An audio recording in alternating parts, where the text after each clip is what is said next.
Hogy szoptassam ki.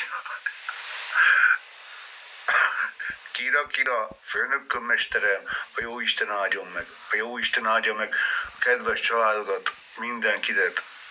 Boldog új évet. Az egész új évben legyen.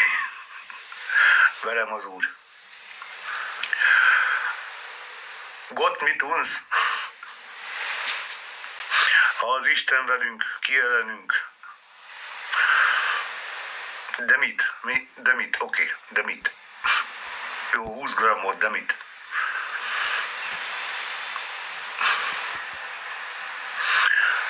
Na. Frisit. Ezzel. Oké, főnököm. Úgyis akart az egyik ismerősöm, de milyen fajta?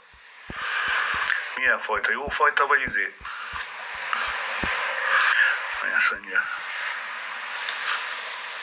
Milyen egy per egyben maradjam, öcsém, tett föl a kezed, köcsög, hát. Az igaz.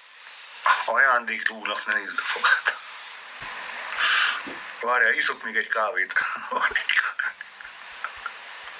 Egy kávét. Sokat kávé.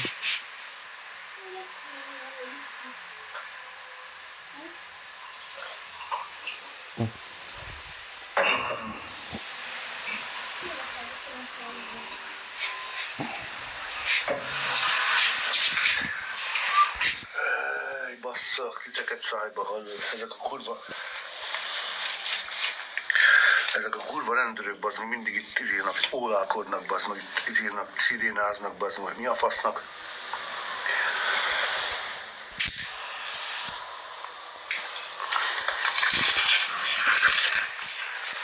Hát állítólag van mi? Ja, be vagyok káva, mi baj? Mi?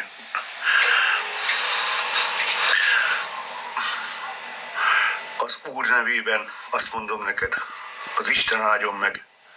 Bármilyen Isten tisztelsz, az áldjon meg téged.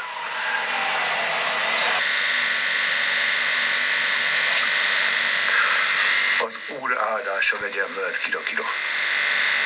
Az Úr áldásával, az Isten áldásával, ahogy Abigail mondta, az Abigail című filmben, hogy az Isten áldásával áldjon meg benneteket a Jóisten az Isten áldásával. Mondjuk az Abigail filmben bejött ez a csaj. Nem tudom, hogy hívták.